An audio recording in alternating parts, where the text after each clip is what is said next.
You're listening to the Brilliant Breakthrough Podcast, episode number 7 with Mike Raber.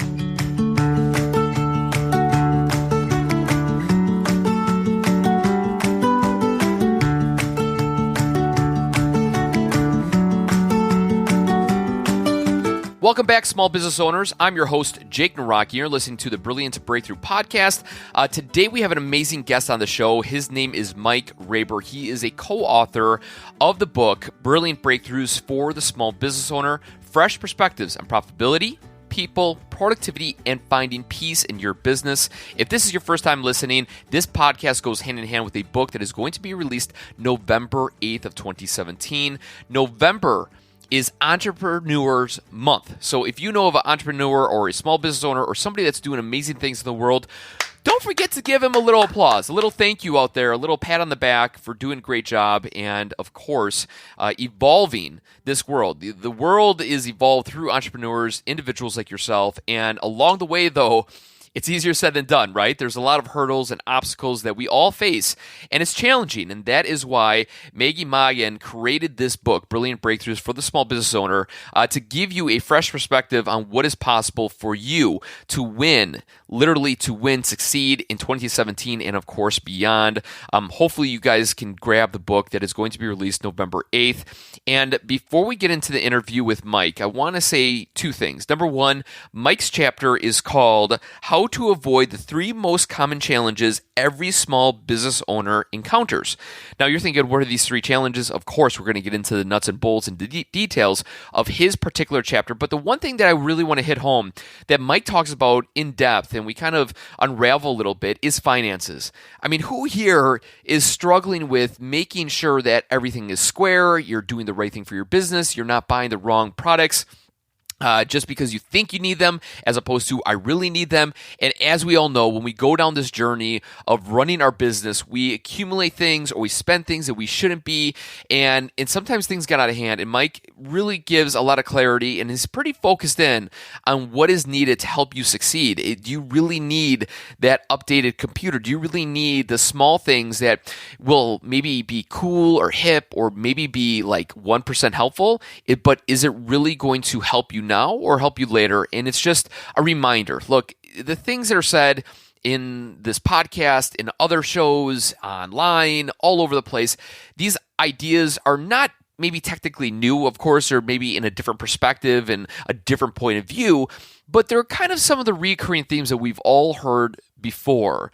And so the option that you have is to use this as a wake-up call, or you can just think of this as another regular podcast show.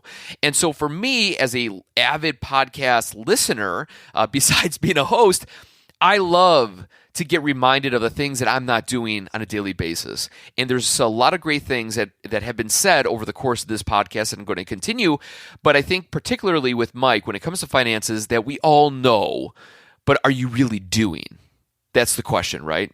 We all know, but are you really doing it in your business? It's just an interesting point. And the second thing is, before we dive into the interview, is if you are interested in getting yourself 100 free tips to escalate and succeed in the 21st century in 2017 and beyond, we have 100 tips for your small business. All you have to do is go to our bit.ly link, and that is bit.ly/brilliant biz, B-I-Z, book. Brilliant Biz Book, all capital B's. It'd be greatly, greatly appreciated. You head over there, give us your email address, and we will provide you with 100 tips to make sure you succeed in the 21st century. So with that being said, let's dive into this interview with Mike, and I know that you're going to find some value, and we'll catch you guys on the backside. Hey guys, welcome back. Today we have another co-author on the show today, Mike Raber. He is the co-author of his own personal chapter, How to Avoid the 3 Most Common Challenges Every Small Business Owner Encounters. Mike, my man, thank you for coming on. Thank you for etching out time to make this work. And before we got on, you're a first-time Skype user. Look at you. Yes, that would be true. I've used Zoom, normally group.me or join.me, but Yeah, traditionally I'm more of a face-to-face guy. yeah, I hear you. In your chapter, we talk about face-to-face and networking, the do's and don'ts, which I think is absolutely huge. But, this podcast, the recording is recorded through Skype.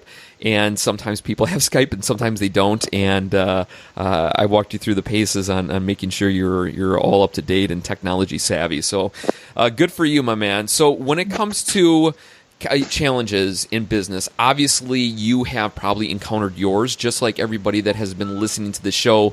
Some way, somehow, businesses, they have peaks and they have valleys, right?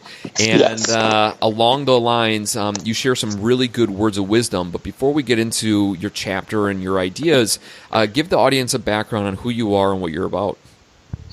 Okay. Actually, peaks and valleys, one of my more favorite sayings is when you're on the top of the peak, throw a little bit of dirt in the valley and it'll break your fall. Yeah, there you go.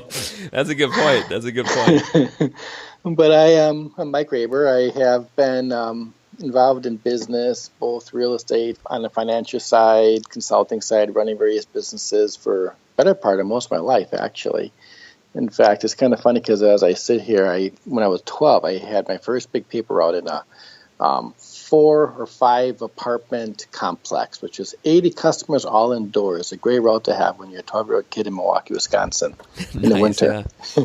And I'm now sitting 23 floors above that same building. So it's kind of funny how life kind of takes us in a circle. But anyway, one of the more favorite businesses I had was a limousine company, which became not only a great way to learn how to take a business from really startup, an idea and one car, and build it into a fleet of cars. So I was able to then eventually sell it, etc.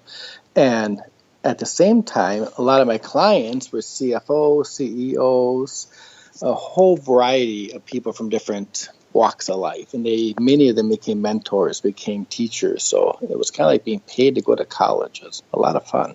Plus, I got to drive cool cars. So that was one of the things. I've always had a passion about entrepreneurs. America was built on small businesses, still is built on small businesses, even though it's become more difficult. And because of that, I wanted to be able to give back and help others succeed in business. It can be a lot of fun, and it can be very scary and very challenging if we don't have the proper roadmap to follow. I guess would be the best way to put it, and systems in place to ensure our continued growth. And I have 3 kids, which are now all in college. One just started graduate school, and the other 2 are sophomores in college and married and all that good stuff. So anyway, that's enough about me, I guess. Yeah. Well, it is about you this episode. So we're going to continue to knock on your door. But let's take a second. Obviously, congrats with your daughters. They're growing up. They're moving on with their lives. But one thing that's really interesting about you and is that you kind of shed a lot of great energy and light of the business world onto one of your daughters, right? They were a co-author in a book, or they were the author of a book. Do you mind going and sharing with the audience how did that work out? No, definitely. Yeah, that was a lot of fun, actually. One of the things that at first I guess I did because I didn't know any better, but then I realized it was actually a great way for not only myself to learn, but my oldest daughter to learn. Was when she was 6, I started bringing her to seminars, and one of the trainers who became a mentor of mine took her under his wing and kind of became her own coach. So she started learning about business, and when she was 8, she came home from school upset one day because she watched one of her friends spend all her money on candy during lunch. And I asked her, "It's not your money. What's the big deal? It's not a very bright thing to do, but why are you upset?" She says, "Dad, I started thinking if she took some of the money out of her pocket and put the rest back, that would be one thing, but she spent it all, so she clearly had no idea the value of money. And if kids are making mistakes like that at my age, no wonder why they end up broke like a lot of your clients at your age." And I said, "Well, wait, how old was she again? How old?" She was 8 at the time. Wow, that's pretty good. That's pretty good. So anyway, then I said, "Well, what are you going to do about that?" And she said, "Well, we need to start a business teaching kids money management skills." And that she did. So by the time she was 9, she was doing presentations in front of kids and did 2 live TV shows or interviews, not TV shows, talking about the importance of parents teaching kids money management skills and that. And then the parents kept saying, what do we do? What do we do? You're teaching our kids, which we love, but we need the same disciplines, same skill sets. So her and I co-authored a book called Parenting That Makes Sense, The Secret to Raising Financial Savvy Kids. And then she got involved in music and kind of went off in a different direction. It's kind of funny, kind of like I was talking about earlier about how life tends to bring us back to a starting point in many different ways, was she went off and got her undergrad in music and ended up getting accepted into a graduate program and getting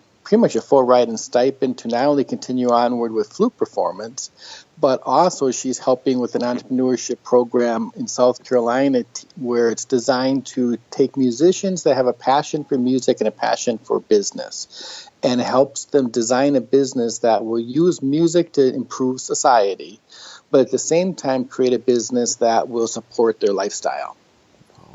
So it's kind of fun how she's come for full circle in that realm. And then the other two kids, too, have also grown up with the same types of lessons. So they have become students, they have become test subjects, and at the same time they become kind of teachers to me as well, because kids, the nice thing about kids is they get life as being a father yourself.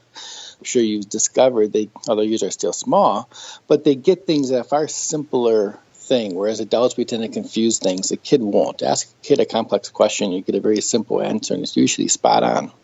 Yeah, no, it's very well said and good job. Congratulations on that. I mean, that is, I would imagine that there's parents listening to this right now and thinking, oh, that's brilliant, or I wish I would have done that, or shoulda, woulda, coulda.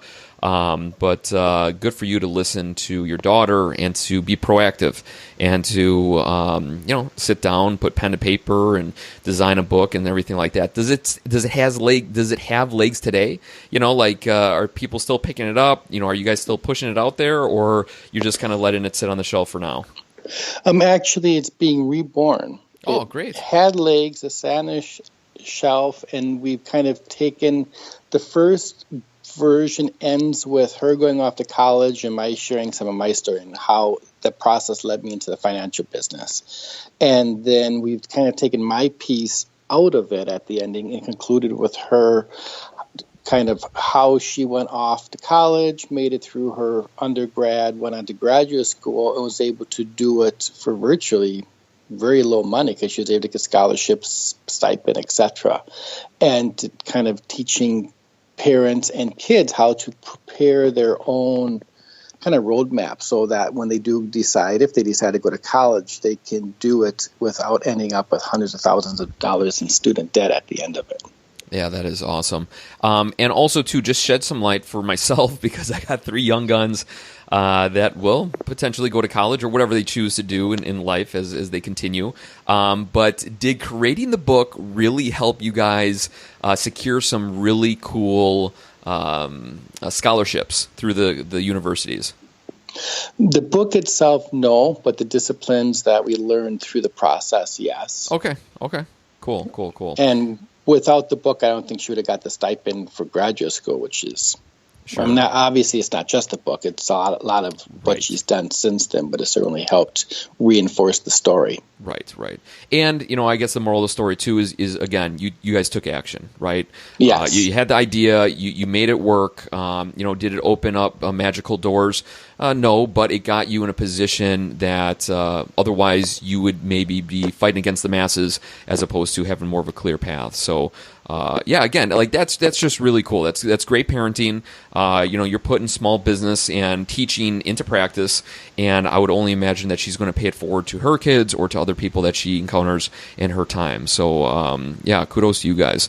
I guess the best way to kind of dive into your information, especially when it comes to this chapter, is to get to the financial points of your chapter. Kind of at the butt end of your chapter, you talk about 6 financial keys for small business owners.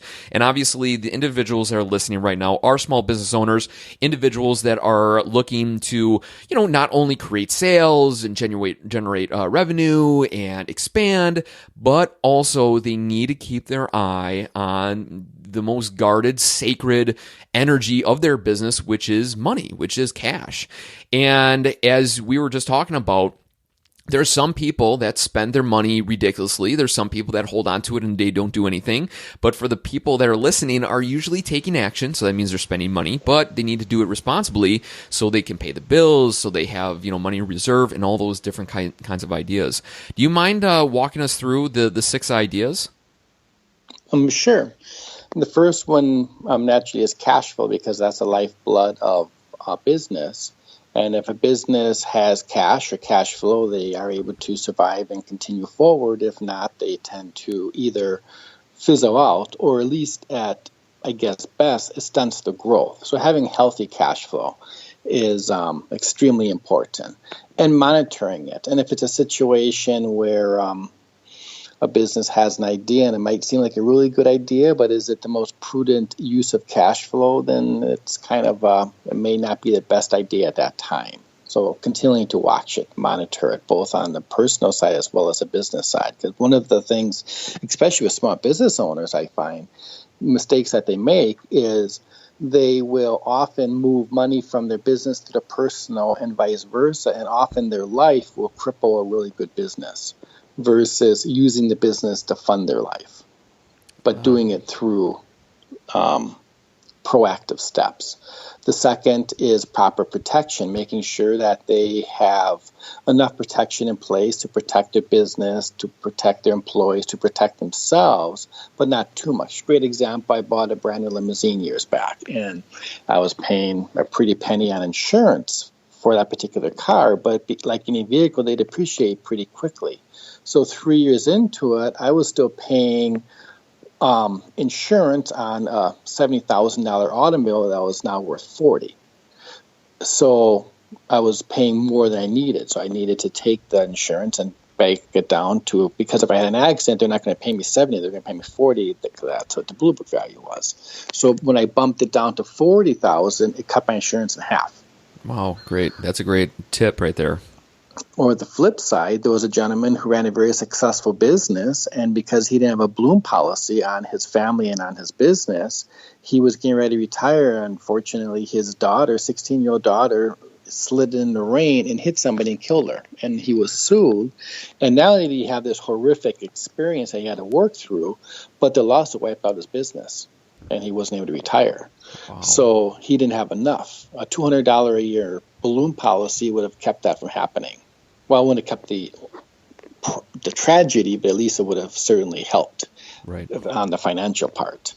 And then having an emergency fund in place, again, both in our personal side as well as our business side, making sure that we have enough money to cover 3 to 6 months of insurance. I mean, even look at a company like Microsoft as an example. Bill Gates, from the beginning, said he wanted to have a year's worth of cash flow, year's worth of expenses in the bank in a liquid format, or meaning he can get to the money if need be. And I'm pretty sure to this day, even the size of Microsoft is, they still have held pretty true to that. And which is why they're as strong of a company as they are. So making sure that if you have 2-3 months of no business or slow business, that you're able, again, the cash flow scenario, able to maintain proper cash flow. The fourth step is debt reduction, making sure that a business doesn't take on too much debt, and if they do, that they have a plan or a process for how to pay off and move through that. Basically, use smart debt and debt that will help you earn income. Smart debt would be an example. You buy a vehicle, another limousine, because it cost me $1,000 a month in a payment, but I can make $4,000 on that car. It's well worth the payment. Bad debt would be, I have 7 cars I'm making payments on. I only really need 3, and I can rent 2 cars from Enterprise. So sell off those cars, pay off the debt, rent the cars from Enterprise, and now it is, again, keeping cash flow in check. And I guess on the personal as well as the business side, one of the biggest lessons I learned is it doesn't have to be big steps. It can be percent bites. Sitting down with clients, and even my own story at one point, people say you should save 10% of all you have. That's great if you have 10% to put aside. But what if you don't? Yeah. What if a person says, when I have 10%, I'll start saving, that might never come. But 1%, so So I refer to it as percent bites. If you have 3,000 coming in, 3,000 going out, can you carve away $30? Probably. So start with 1% and then build that to 2% and then build that to 3% and continue onward until you're at the 10% mark. And I found that when a person puts their energy into small bites, it grows pretty quickly. It doesn't necessarily have to take a lot of time to get there. But if they continue with that big number, again, 10%, it's very hard to swallow that pill or swallow that thought. So I refer to it as percent bites. Take percent bites, both in saving, investing, as well as in paying off debt. And then the fourth, well, I guess that would be the fourth, debt reduction.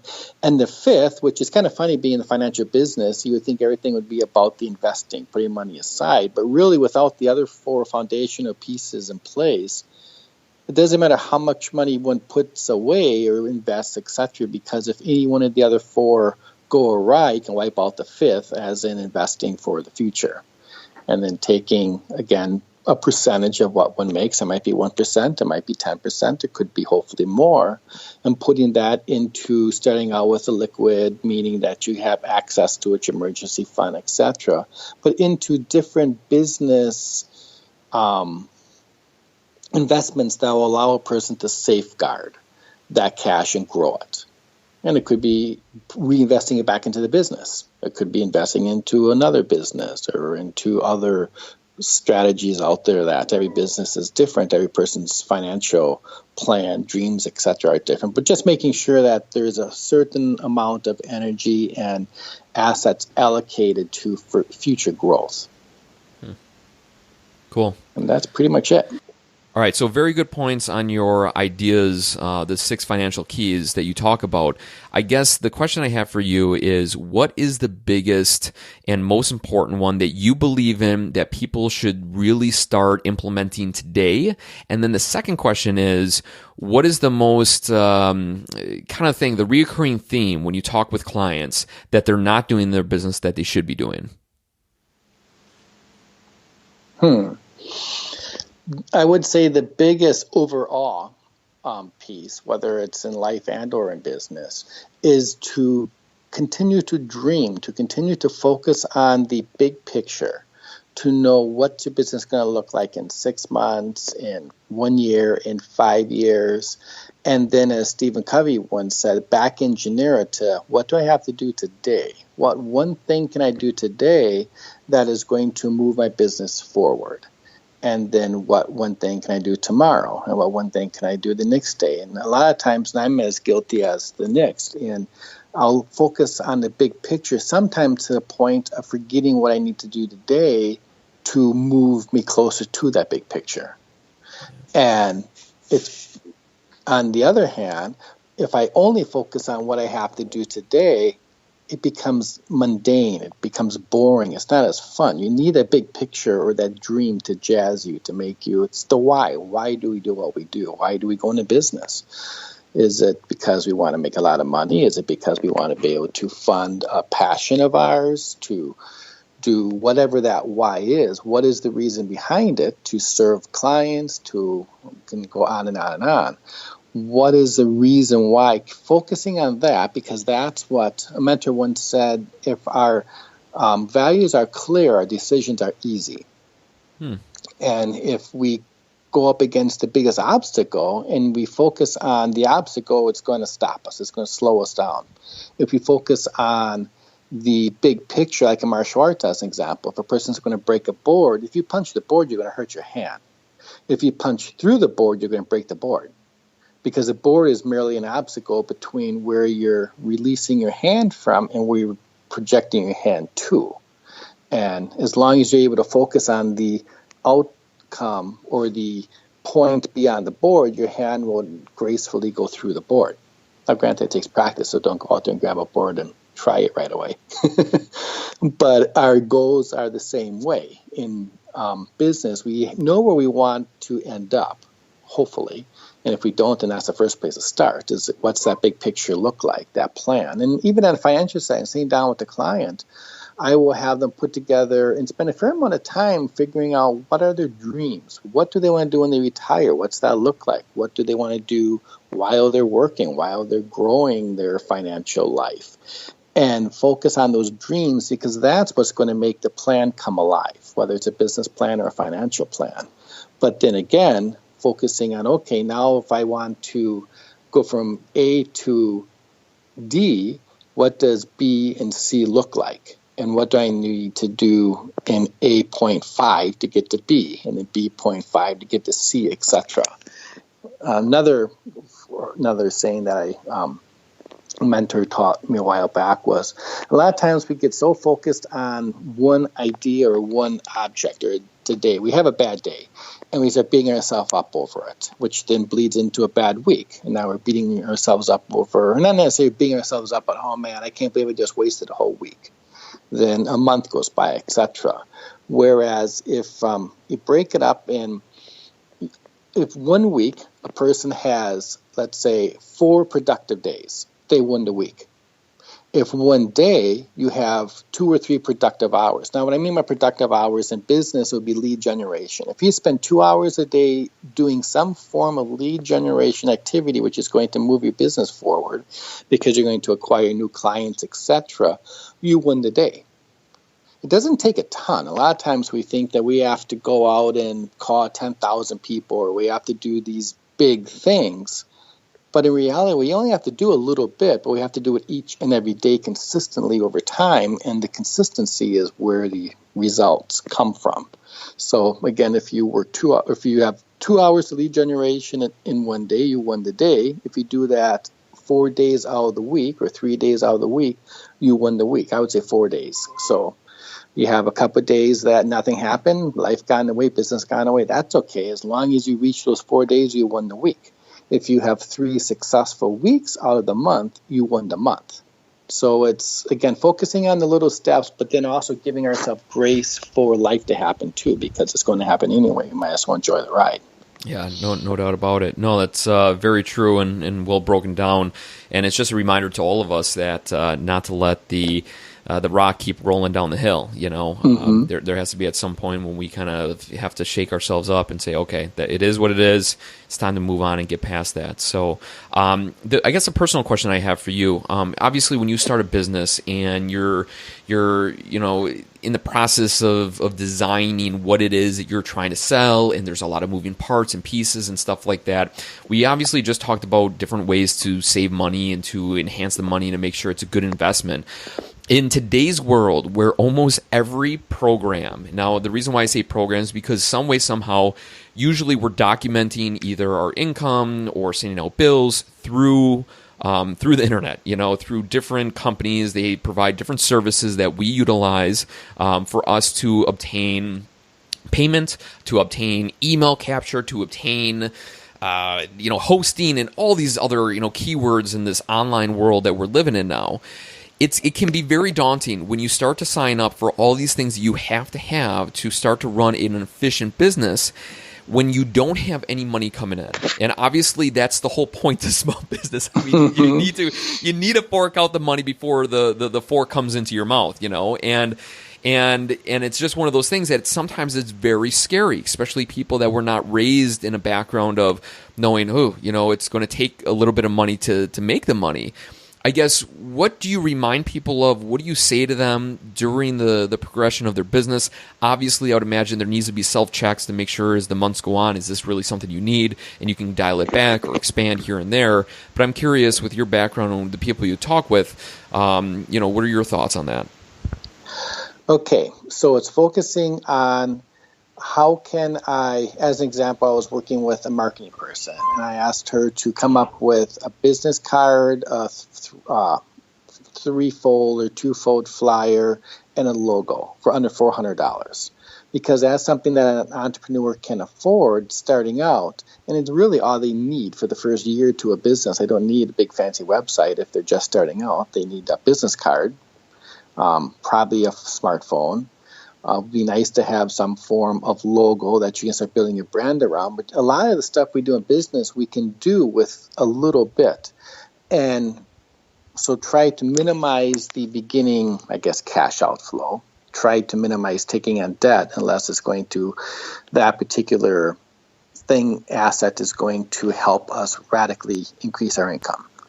But most importantly, what is it that we do best? One of the mistakes I made, I guess, talking autobiographically here, is I tried to do way more things than I had the skill sets to do. So then I tried to acquire the skill sets. I spent so much time trying to do things that I wasn't really good at, and B, I didn't really want to do, that it took me away from what I should have been doing.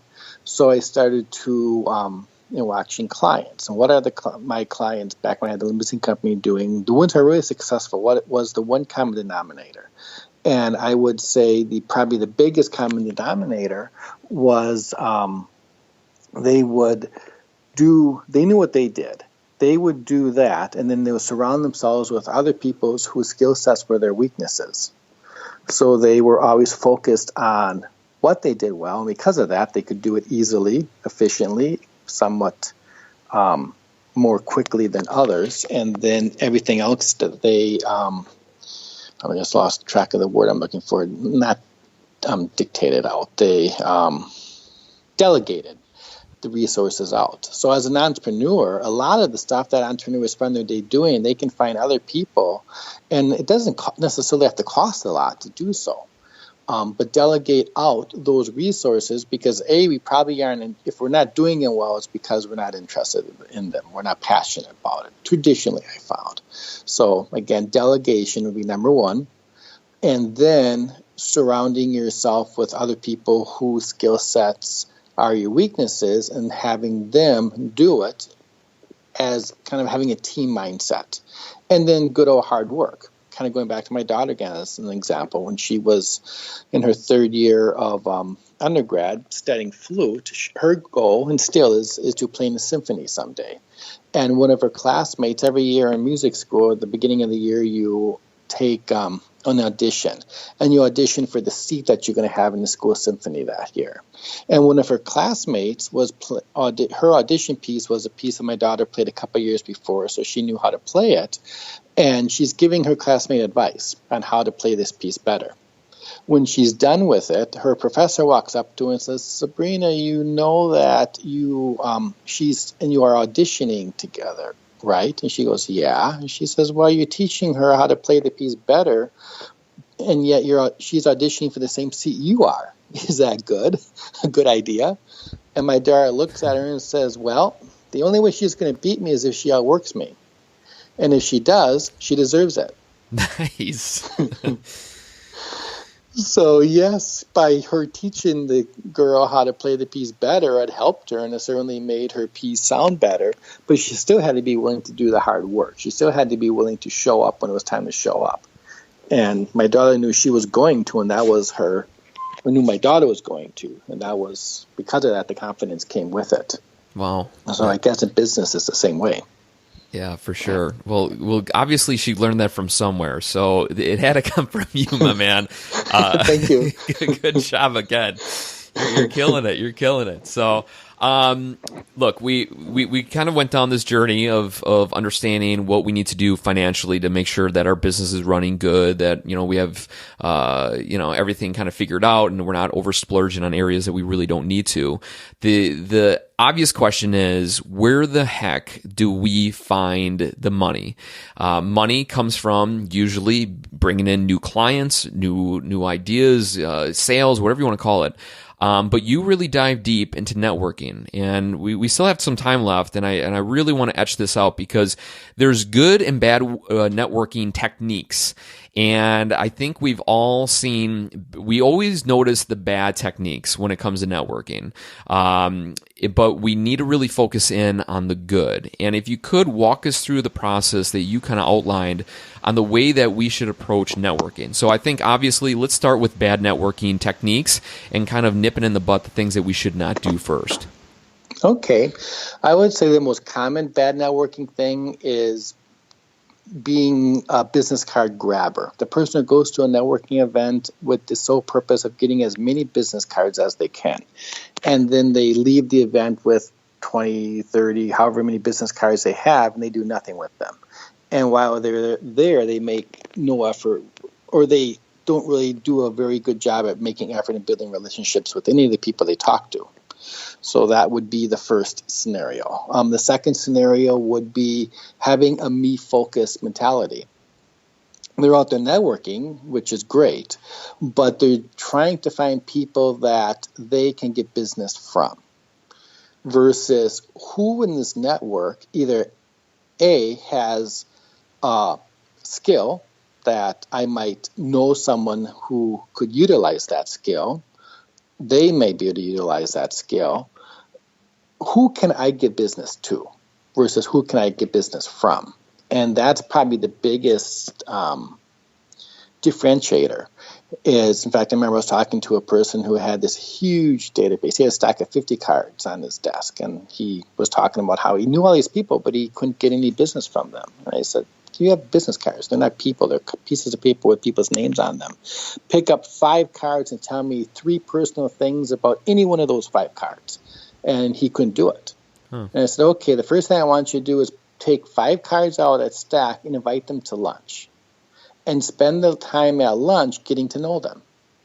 And listen for wants and needs. What are their concerns? What are their wants? What are their needs? And how can either you and or somebody you know serve that want or need? And it radically changed his business because he started to then go out and focus on building relationships. And now I guess that would get back to the second part of the question, would be one of the things I found when I had the limousine company was, how can I differentiate myself from everybody else out there? What made me different? And I had a lot of the things going right: new cars, professionally trained chauffeurs, pretty decent advertising, etc.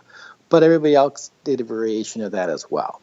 So I said, what is the one asset that I have that no one else does? And it dawned on me that even though they had the asset, no one utilized it. And that was, I knew a lot of people in business because I serviced them.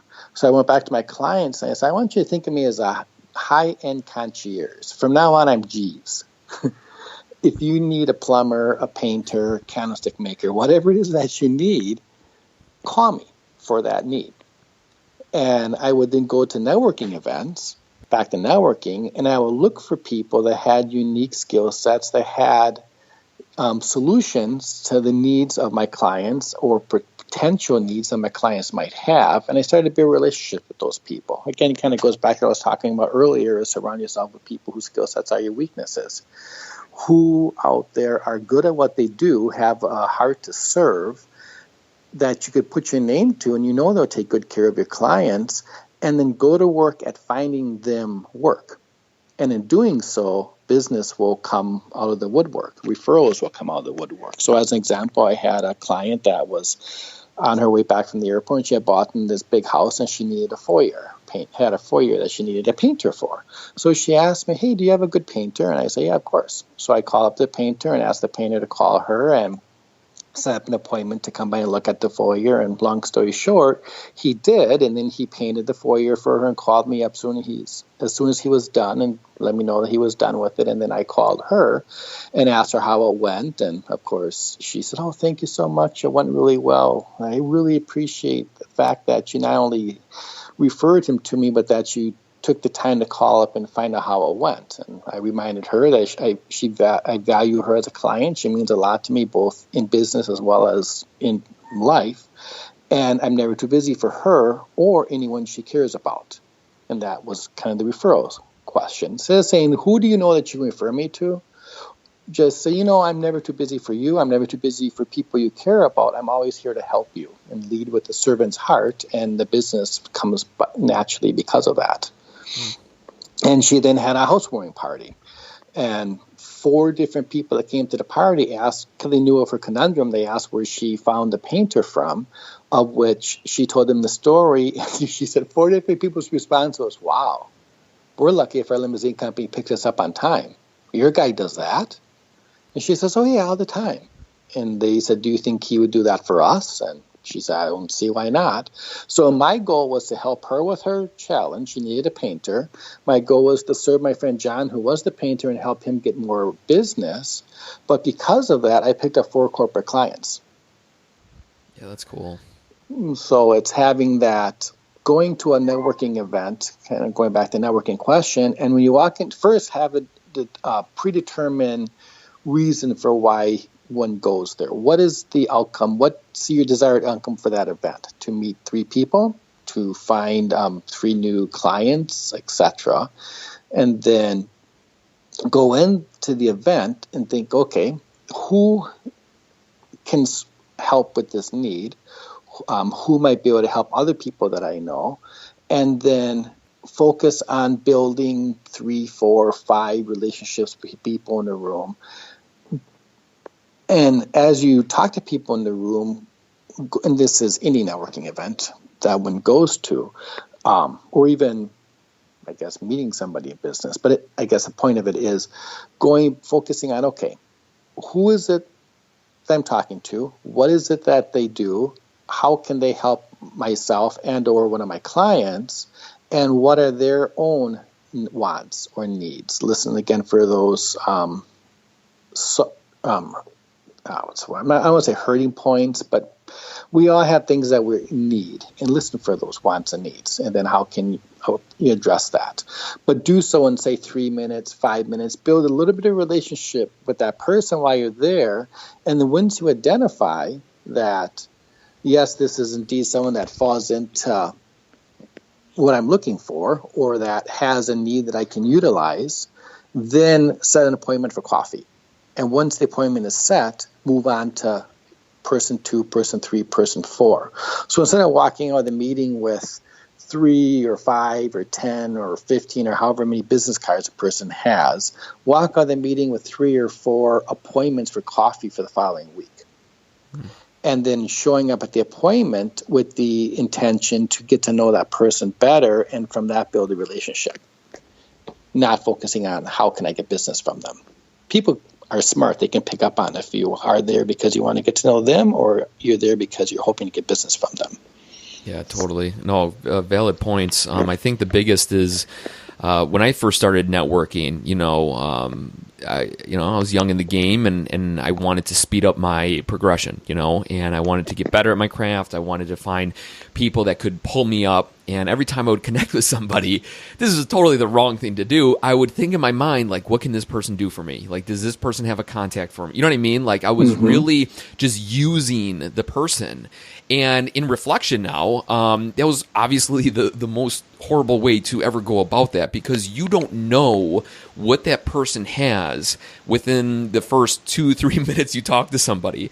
And you're already judging, you're already, criticizing who they are and what they're doing for your own benefit. And that's not the way the world works. That's not the way true relationships really work. And I think you nailed it with providing, value. And I think the biggest thing you said is, a lot of people say, hey, if you need help, I'm here for you. But the one thing that you said is that I always have time for you. I can always make the time. And when you say that to a client, or you say that to a customer, that's the next level, of going, for me, I got 3 young kids, and everybody goes, oh, you must be so busy. I don't want to take too much of your time. But if I said, yeah, I am busy, but, I can always make time for you. I'll always get back to you within an hour or something like that. Then they understand, like, wow, okay, like, he's putting me as part of the family, as opposed to, yeah, I'll talk to you on Fridays between 8 and 8:15. That's the only time I can talk. It's more impactful. This, I guess, maybe you can be more of a sales pitch guy and answer this question.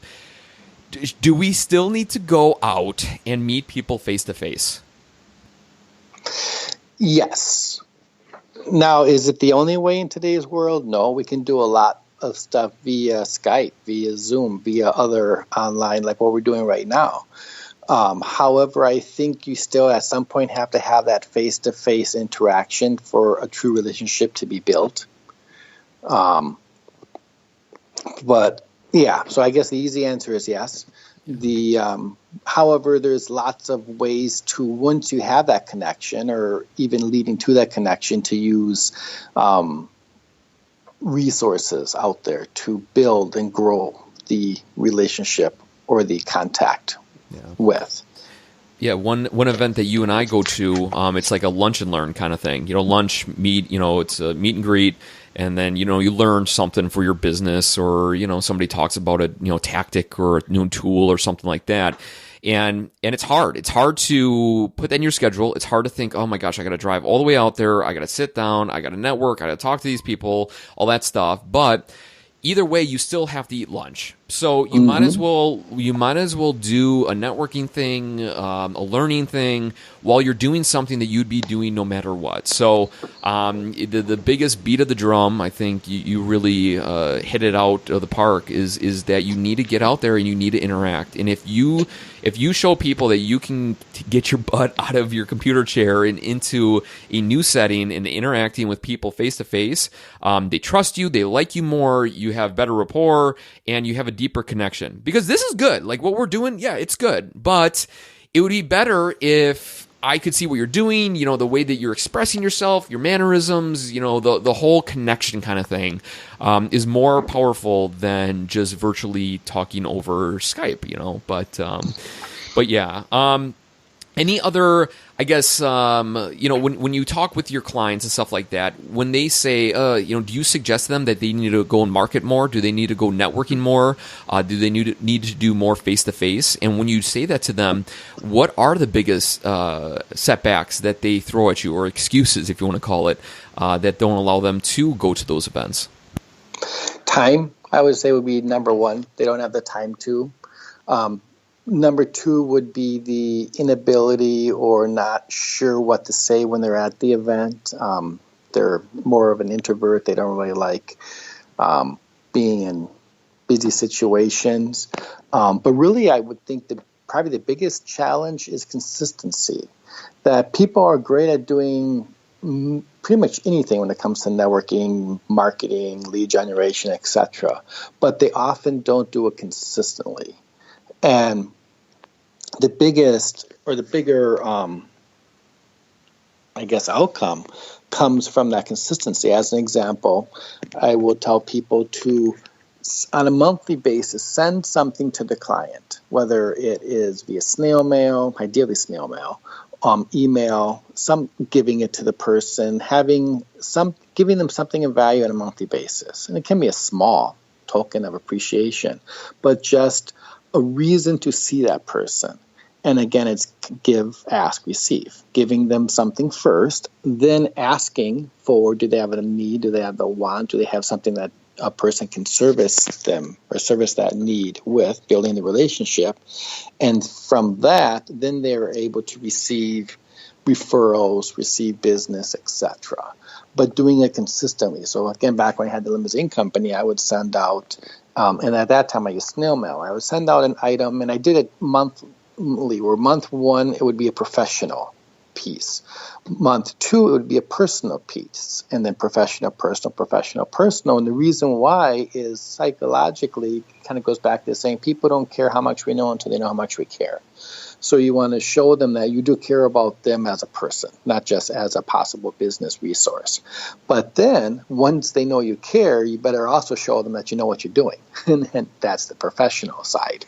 So having that consistently, whether it's like the meeting that I referred to earlier, where we go to once a month. The first month you go there, you might make a couple contacts. The second month you go there, you're going to make a couple more. And after a few months of doing it, people are going to start to say, hey, there's that guy, I saw him before. And now you start to become part of the environment, part of the club, so to speak. Now the problem or challenge is it takes time to do that. And if a person wants business right now, how do you overcome that? Simple. Go to a lot of them. Go out and meet people. Go to a coffee shop and sit there and work on your computer and talk to a person. And in the financial world, as an example, we have people that are really good with numbers and making sure that they service the financial piece of the puzzle, but they're not really good at talking to people. They would rather not. They would rather stay in the cubicle and deal with numbers. That's okay. That's their skill sets. There's other people that are really good with people. They love people. They could talk to people all day long, but you don't really want that person managing your money. So it's, again, putting the person in the proper seat. So if a person in growing their business, they know they have to network, They know that they have to get out there and meet new people, but they're not really a people person. Then find somebody who is and bring them into your team and have that person do the networking, and then you sit back and service the person. Or vice versa. A person's really good at networking, but they're not really good at closing. They're not really good at follow through. Bring somebody on board that is good at that and have them do it. So the first, and I guess easy answer is consistently do it, or do it every month, every week, every day, consistently over time. The second part would be figuring out what a person's skill sets are and focusing on that, and then surround themselves with other people again. And then the third would be, if a person's starting on a business, the good thing about being new in business is you have a lot of time because you don't have any business yet. That's true. Yeah, that's true. Nailed it. Nice. The bad thing about being new in business is you don't have any business. So the person has two options. Option A, they can sit around and hope and wish that business comes to them, or they can go in and find it. Mm-hmm. And ultimately, the finding part is where, that's kind of the hard, brutal part, but and unfortunately, though, we have to do it. So either we do it or we find somebody else to do it. And if we have the money to find somebody, happy day. If we don't, then we have to do it ourselves. Yeah, for sure. Yeah, no, valid points, man. Yeah, thank you for breaking that down. I guess a couple questions here before we wrap up. Number one, you said, send them something personal business, and you kind of link that together and, how it affects them personally. But the question a lot of people are thinking is like, well, what do you sell? What do you send to people? You know what I mean? Like, do you have any ideas, anything that clients did that created impact? Yeah, little things. And it doesn't have to be a lot. And making it fun. Like one thing I would do as an example is if I was in an area seeing a client or going to a meeting and I knew where a couple of people live, or I knew that they were nearby or their office, whatever, I had microwave popcorn. And I would pop by with a note saying, hey, I was in the area, I just wanted to stop by and say hi. Now, I knew ahead of time that they weren't going to be there, hence leaving the popcorn. But I would say, I just popped by to say hi. Hope you're doing well. Just want you to know I was thinking about you. And then leave them the note and a bag of microwave popcorn. Nice. It's corny, pop by popcorn. It's corny, get it? Corny. Yeah. Oh, yeah, I didn't think about that one. It's a new one. But it also cost me $1. And I would always get a phone call back. Thank you so much. That was really cool. Or Krispy Kreme's opened up out in Seattle at the time, and there was a 2 to 3 hour wait line for people. Why people stand after 3 hours to buy a donut, I'll never understand, but they did. So 2 o'clock in the morning, there's not a very big line, however. So I would swing into Krispy Kreme's on my way back from dropping somebody off at a late night run, buy a half a dozen donuts, or half a dozen donuts. And then I would swing by my older clients or busy clients that I knew would have heard about Krispy Kreme's, but not necessarily be able to get out. So it would cost me $5 for a half a dozen donuts or whatever. I'd swing by the next day and drop off the donuts with a note saying, hey, I just wanted to let you know that I was thinking about you, and I don't want you to have to stand in line for 3 hours for a donut, have a donut on me. Little things like that. Yes. $5 investment, but a huge return. In fact, I remember I dropped one off for an elderly client with a note saying, hey, I just want to let you know that I was thinking about you, and basically what I just said. And I get a call from her later in the day, and she's choking up. And I couldn't say, wow, the donuts, it's not that exciting. Why is she so emotional over it? Okay, I think They're that good. They're that good. I guess so. But she goes, today was my birthday, and only 2 people validated it, you and my daughter. Wow. And I didn't know it, but I was glad that was part of the celebration. So little things like that can go a really long way, and they're inexpensive. So it doesn't have to be a huge leave behind, or it can even just be you find an article or person does something and you hear about it, and sending them a note saying, hey, I heard that you did so-and-so, congratulations. I just wanted to let you know I think that's awesome. Handwritten notes is another way of reaching out to people that very few people do them anymore, and the impact can go a really, really long way, which is another way of reaching out. So it doesn't have to be a lot. It doesn't have to be expensive. It doesn't have to be this big fancy thing. It can be homemade cookies. I mean, whatever a person's interested in. It's just swinging by, dropping in the mail, having that person-to-person contact. And basically what the item does is it delivers the message, I care about you, I'm thinking about you, you're important to me, and it gives you a reason to see them. Cool.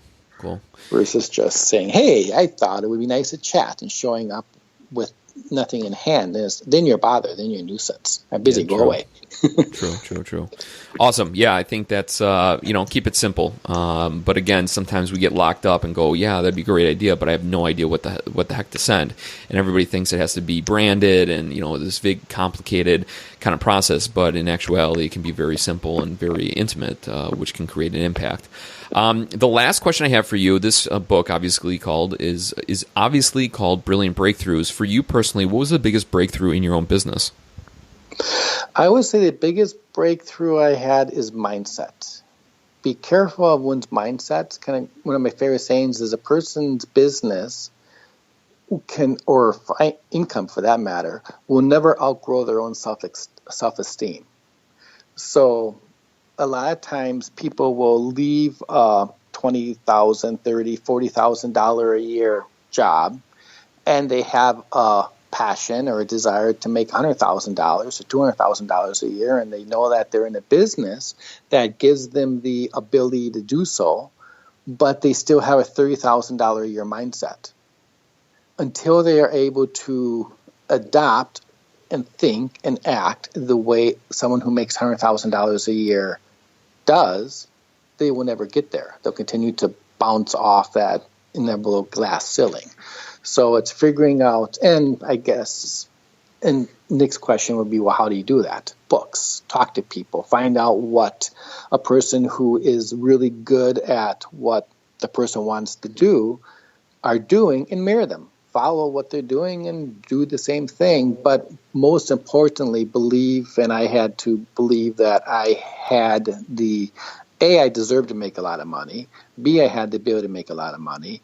And C, I had to do and could do the activities that would allow that to happen. And then I had to do it. But for the longest time, I'd do the activities and the money wouldn't come because I didn't think I deserved it. And the breakthrough was when I figured out that, number one, my family deserves it.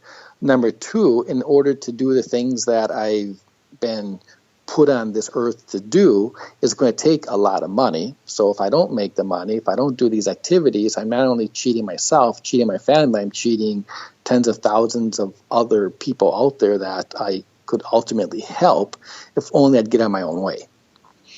And it was having that realization that I need to continue to grow as a person, to grow as a man, to grow as a business person, and adopt the mindset that, yes, I can, yes, I deserve, yes, I will do what I need to do. Kind of going back to my daughter and her flute example, and then put the hard work in and make it happen. But the mindset, having the proper mindset first, and then putting the activities behind the mindset.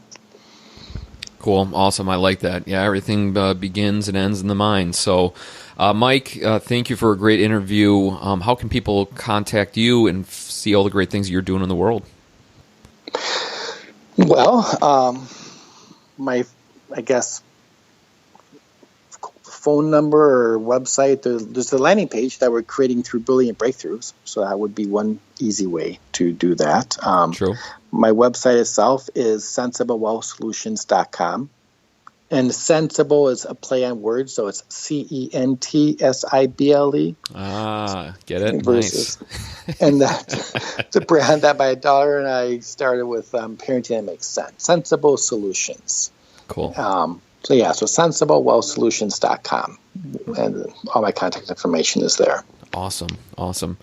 Mike, man, thank you for your time. Thank you for your wisdom. Congrats on the success with your daughters. Congrats on taking action and showing them the right and wrong way to do business in a pretty wild world that we live in right now. So congrats to you, and we'll talk soon. Thank you. And thank you, too, for creating a great vehicle for people to put their passion to their voice, or the voice of their passion. Right on. Thanks, Mike. Thanks again to Mike for coming on the show. Great wisdom in the world of finances, networking, and of course, even information on how to raise kids in today's day and age. I am a young father. I have a 4-year-old, a 2-year-old, and a new young gun. It's just a reminder of great wisdom that can be shared with the next generation. Of course, my kids are young, but like anything, like yourself, you're always learning, you're always growing, and you want to know what works. And I'm going to share some of Mike's wisdom with my kids in like 10 years. But anyway, if you enjoyed what Mike was throwing down and you wanted to get to know him a little bit deeper, feel free to go to your applications site on your phone and download our free app. We have a free app. It's called Brilliant Biz Book, all with capital B's, Brilliant with capital B, Biz, B-I-Z with a capital B, and then Book with a capital B. Once you do that, download it, and you can get to know all of the co-authors of the book and all the fun things that we're doing in preparation for the launch of the book that is happening November 8th of 2017. The book is called Brilliant Breakthroughs for the Small Business Owners, Fresh Perspectives on Profitability, People, Productivity, and finding peace in your business. And as you heard there's kind of the 4 P's, right? Well, we already completed the first pillar, which is profitability. Currently, we're in the people chapter, and then we're going to continue with profitability and, of course, round it up with peace. The great part is, though, this podcast is not ending anytime soon. We're going to continue to share great wisdom in the world of small business to help you break through and create a brilliant moment for you and, of course, your small business. So with that being said, I thank you. I appreciate you. If this provided some value into your life, please subscribe, leave a review. And if you know of a small business owner that could use some of this great information, feel free to share this episode and or podcast to them, because again, this is just good information helping the next individual. We're paying it forward, helping you, the small business owner, succeed in the 21st century. So if you could, leave a review, subscribe, pass it on, would be greatly, greatly appreciated. So with that being said, if you need any more information from us, again, go to our bit.ly link, bit.ly/brilliant Biz Book, all capital B's. It'll direct you to the right place. And until then, stay freaking awesome. Do something brilliant in your business today and go out there and serve the world. We appreciate you. We'll see you in the next episode.